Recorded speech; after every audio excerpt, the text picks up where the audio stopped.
posted a demo on itch.io. You can check it out. Feedback would be greatly appreciated. There's been a fair amount of changes and improvements since my last video. As you can see, I've done a lot of work on the visuals and improved most things. The turrets, walls, and force fields have new artwork. For the walls and the force fields, I'm also making use of Godot's auto-tiling features, which is very handy.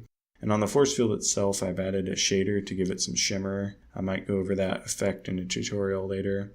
I'm mostly working on level design right now because the game is pretty much completely playable, and I have made the entire tool set right now that I need to build it into a full game. So it's just level design, really. Just need to build more content, really. The levels in the demo are pretty rough right now, but I kind of want to share some of my theory on level design that I'll be using with this game.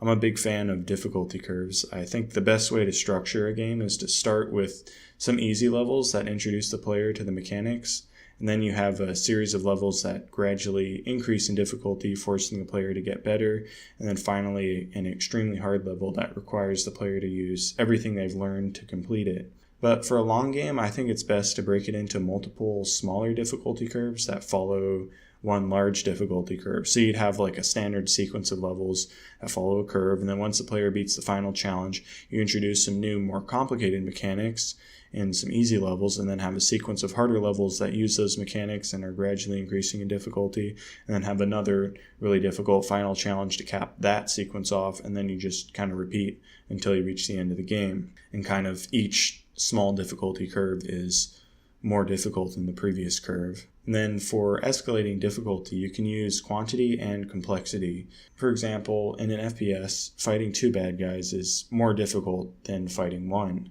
But also, fighting one guy who's behind cover is harder than fighting one guy in the open.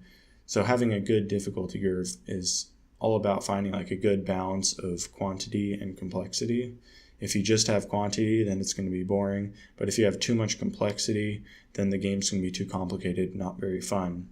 And of course, the final thing is you need to have other people playtest your game, because you're going to get really good at your own game and will find levels that are difficult for others to be really easy, which is why I'm asking all of you to playtest my demo, please, and give feedback. Thanks for watching.